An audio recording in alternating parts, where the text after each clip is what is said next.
destroyed McMaster with this final blow. National Security Advisor H.R. McMaster has been under heavy criticism recently, after he fired several National Security Council officials, signaling that he is a globalist who favors Obama holdovers. President Trump, however, had nice things to say about him recently, saying General McMaster and I are working very well together. Of course, he had nice things to say about Bannon too, right before he left. Now, however, the death knell might be sounding for McMaster. One of the most influential donors in the Republican Party, Sheldon Adelson, is reportedly quietly offering his support to get rid of McMaster. Quietly, meaning, reportedly, he doesn't want to be publicly associated with getting rid of McMaster. Adelson did support McMaster, as you can see, below, apparently. However, according to Breitbart, Adelson recently learned that McMaster is anti-Israel, and that's not okay with him. Others at the White House, however, are saying that McMaster is remarkably pro-Israel. Of course, we must wonder, whose side are they really on? I must add, Bannon is no fan of McMaster, and Bannon is back at Breitbart. You decide. Do you think McMaster needs to go? Speak your mind in the comments on FB, then share to gather everyone's point of view, so Trump knows what the American people want.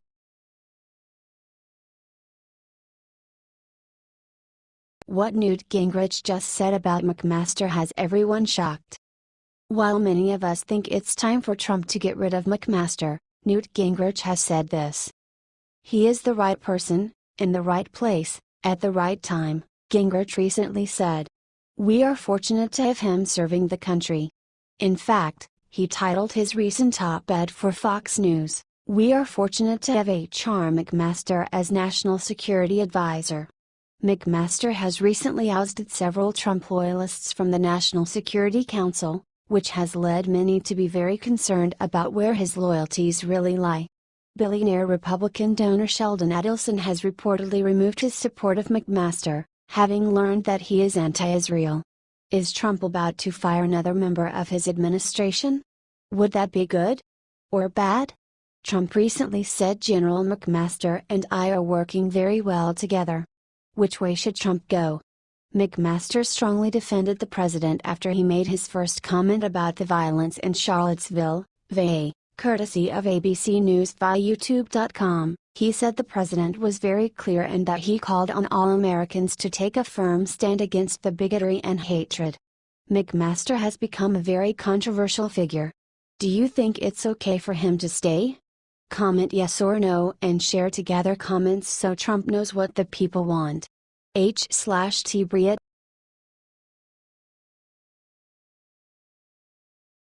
Jeff Sessions busts massive D.C. bribery scheme. The U.S. Department of Justice headed by Jeff Sessions has successfully ended a government contractor's life. He had perpetrated an estimated 15-year bribery and corruption racket. The degenerate was sentenced to 5 years in prison. He was even ordered to pay $15,000 legal fine. Advertisement: U.S. District Judge Arinda L. Wright Allen today sentenced Joseph P. Allen, 56, of Panama City, Florida, following his guilty plea on April 19, to one count of conspiracy to commit bribery, the Justice Department statement read. Jeff Sessions and the DOJ elaborated on the scheme that was worth almost $3 million that occurred between 1999 and 2014. According to the statement of facts included in Allen's guilty plea, Allen conspired with a government contracting official, Scott B. Miserandino Sr., 58, formerly of Stafford, Virginia, to use Miserandino's position at Military Sealift Command, to enrich themselves through bribery, the statement continued. Advertisement: Miserandino, Allen's alleged helper, hasn't even been sentenced yet in the military contracting fraud. However, the details give a little more information on the fraudulent plans.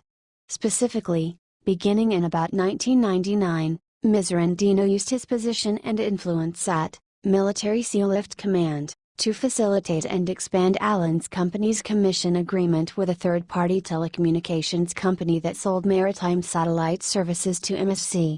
Unknown to MSC or the telecommunications company, Throughout the scheme, Allen paid half of the commissions he received from that telecommunications company to Miserandino as bribes.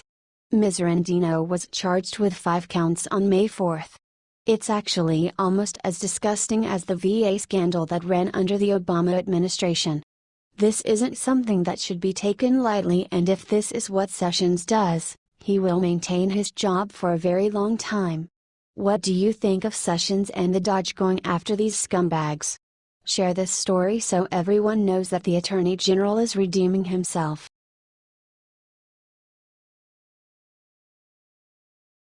Rex Tillerson completely demolished John McCain. I can openly say that John McCain is no one's favorite, and Americans are now confident that this man never accomplished anything beneficial to the country. McCain was a part of so many controversies, and we don't really know the reason why he continues to be active in the political world. He does not spare any words when it comes to bashing the president, and it looks like the worst is yet to arrive. Nevertheless, Rex Tillerson made a decision to take things into his own hands. The entire thing began when McCain attempted to persuade Americans into believing that Tillerson does harm on people, requesting him to stop.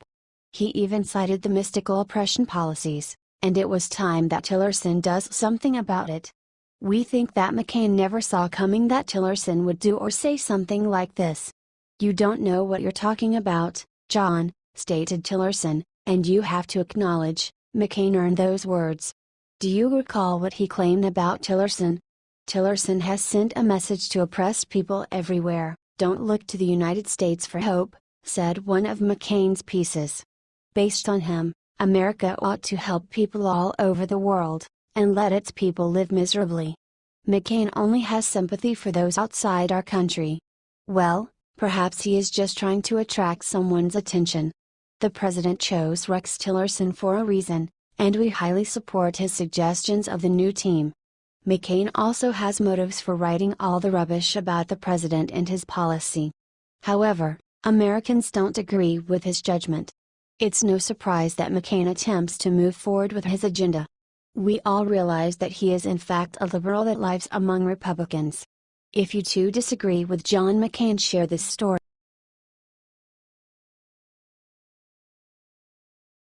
Gowdy makes amazing announcement, can't stop cheering him on. If there's one politician from the Capitol that many other rising stars on the political scene can look up to, that is South Carolina Representative Gowdy. The congressman has endured many hard punches the left had delivered at him simply because of one reason: Gowdy stands only for the truth. Has been the voice of truth throughout the years in every field he has served this country. Gowdy recently delivered a poignant and moving speech at the House floor regarding a personal situation. And, for the record, this is not his first time to move the crowd, and a tough crowd it is. The House Republicans have once even given him a standing ovation while he was speaking about Barack Obama's dishonesty. The story Gowdy told was about a police officer who had unintentionally shot a young girl. As the story goes, a team of police officers responded to a call about a fire that had broken out. When they got there, a man opened fire at them and they quickly fired back. However, they had not seen the little girl that stood behind the man that has now been shot. The officers quickly rushed to the scene and, fortunately, saw that the girl had been shot, but was alive. Nonetheless, this moving story just shows us once again what a brilliant man Gowdy is. I think what we like about it is not so much the speech itself, but the passion with which Gowdy told it. Check out the video below in which Gowdy tells the story. What do you think about this? Share this on Facebook and Twitter along with your comments.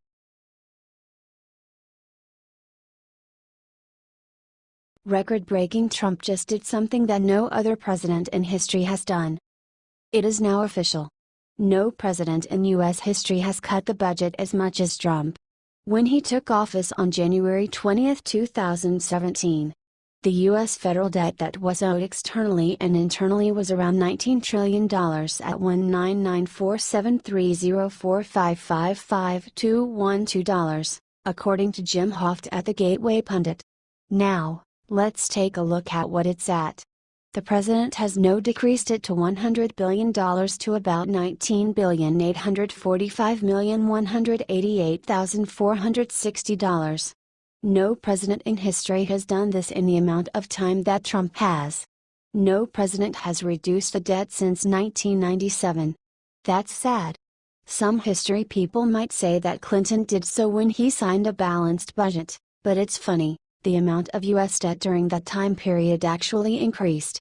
You will not see this information shared by CNN, Newt or the Washington Post. They are too busy pushing for a race war.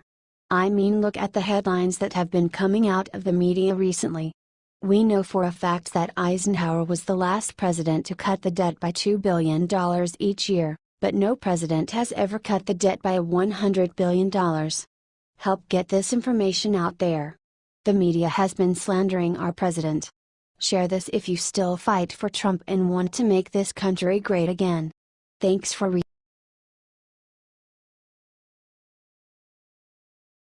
Trump was right. Woman at free speech rally waves U.S. flag, then Antifa does something disgusting. Remember how President Trump got absolutely hammered by the media for saying that there were two violent sides to the conflict in Charlottesville, a white nationalist side and an out-left side? Watch video at the end. The media, Democrats, and even some Republicans piled on the president and accused him of defending white nationalism, despite explicitly condemning white supremacist groups and increasing reports of out-left groups such as Antifa indeed being violent. Fast forward to the free speech rally in Boston on Saturday. This rally, whose organizers publicly distanced themselves from white nationalist movements, was shut down after over 30,000 counter-protesters showed up and made it impossible for the event to continue. Watch video at the end. To their credit, many of the counter-protesters were peaceful. However, there were also groups throwing urine and bottles at the police, and creating scuffles that resulted in 30 arrests. A particularly disturbing scene played out of a man ripping an American flag out of the hands of a woman and dragging her several feet. Watch it below. The woman appears visibly shaken after the encounter. It's a pretty sad day in America when you can't even hold an American flag at a protest without being assaulted. I wonder if that counter-protester realizes the counter-protest could only happen because of American values such as freedom of assembly and freedom of speech. Luckily, things at Boston were far more subdued than those at Charlottesville, perhaps because the free speech group was so very small. But as this video proves, out-left groups such as Antifa do have violent elements. Share it out so everyone sees. H/T Fox News, ABC.